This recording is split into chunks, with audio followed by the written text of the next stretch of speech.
ওই কিরে copy copy copy. Hello everyone, welcome back to the channel. So আমরা এই ধরনের অনেক কথা শুনছি যে বরবাদ অ্যানিমেলের জেরক্স কপি, বরবাদ অ্যানিমেল থেকে অনেক দৃশ্য মেরে দিয়েছে। আমি চিন্তা করে দেখলাম আসলেই তো বরবাদ অ্যানিমেলকে অনেক দিক দিয়ে কপি করে ফেলেছে। তো একটু ডিগ ডাউন করলাম, তখন বের হলো 10টি পয়েন্ট যেখানে আমার মনে হয়েছে বরবাদ অ্যানিমেলকে কপি করেছে। কোন সেই 10টি পয়েন্ট আসলে একটু আলোচনা করি। 1 নাম্বার, বরবাদ সিনেমার নাম বাংলা 4 অক্ষরে, অ্যানিমেলও তাই, সুতরাং এটি একটি কপি। 2 নাম্বার, বরবাদে নায়ক শাকিব খানের দাড়ি আছে, অ্যানিমেলেও রণবীর কাপুরের দাড়ি আছে, কপি অ্যাগেইন।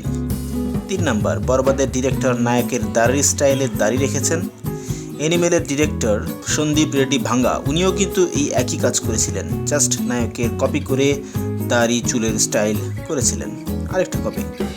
3 নাম্বার, বরবাদের নায়িকা একজন ভারতীয়, অ্যানিমেলের যে নায়িকা মান্দানা, রশ্মিকা মান্দানা, তিনিও কিন্তু একজন ভারতীয়, সো এটাও একটা কপি।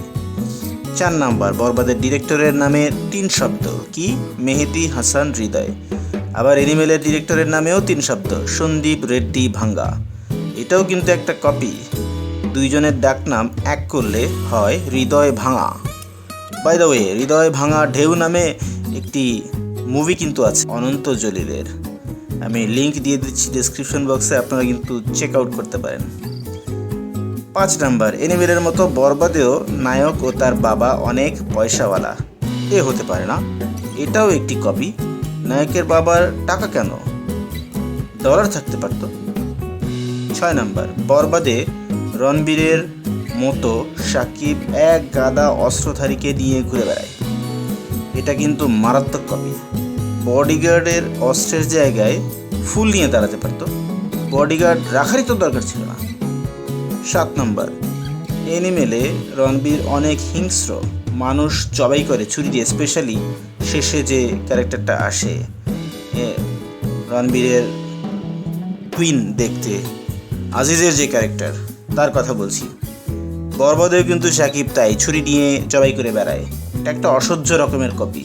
সাকিবের উচিত ছিল চাপাতি দিয়ে কোপানো। উপস, এটা তো তাহলে আবার রোলেক্সের কপি হয়ে যায়। 8 নম্বর, অ্যানিমেলের কোনো চরিত্র টয়লেটে যায়নি, আমি নিশ্চিত বরবাদেও কেউ টয়লেটে যায়নি। এই ধরনের কোনো সিন আপনি বরবাদ সিনেমাতেও দেখতে পাবেন না, এটা একটা সিরিয়াস ধরনের কপি, তীব্র নিন্দা জানাই। 9 নম্বর, অ্যানিমেলের ভিলেন ভারতের ববি দেওল, যিনি আগে নায়ক ছিলেন, বরবাদেও একজন নায়ক ছিলেন, এমন একজন ব্যক্তি ভিলেন হিসেবে কাজ করছেন, কে? যিশু। সো দুইজনই আবার ভারতের অভিনেতা, সো এটা তো ডাবল কপি। 10 নম্বর, অ্যানিমেলের ভিলেন ববি দেওলের আলুর দোষ আছে, কথায় কথায় শুয়ে পড়ে, বিয়েও করেছে 3-4টা। ঠিক তেমনি বরবাদের যে ভিলেন যিশু, তারও কিন্তু মুভিতে আলুর দোষ আছে, যে থানায় পর্যন্ত রেপ করে বেড়ায়। তো আমার চোখে 10টা মিল এখন পর্যন্ত ধরা পড়েছে, আপনারা আপনাদের খুঁজে পাওয়া মিলগুলো আমাদের কমেন্ট সেকশনে জানাতে পারেন।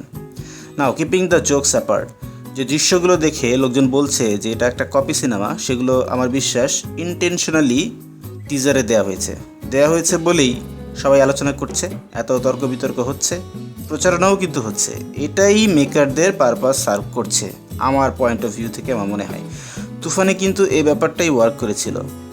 আপনারা যদি মনে করে দেখেন, সবাই বলেছিল যে তুফান কেজিএফ অ্যানিমেলের কপি, কিন্তু আসলে কি তা ছিল না।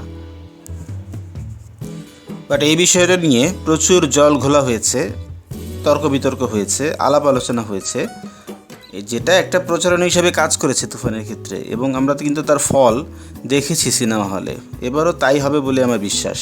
আপনারা আপনাদের মতামত জানাতে ভুলবেন না, কমেন্টে অবশ্যই তা জানাবেন। ভিডিও ভালো লাগলে লাইক শেয়ার করে আপনার বন্ধুদেরকে দেখার সুযোগ করে দিন, আর আমাদের চ্যানেলে যদি নতুন হয়ে থাকেন এবং এই ধরনের ভিডিও আরও দেখতে চান তাহলে সাবস্ক্রাইব করুন। ধন্যবাদ।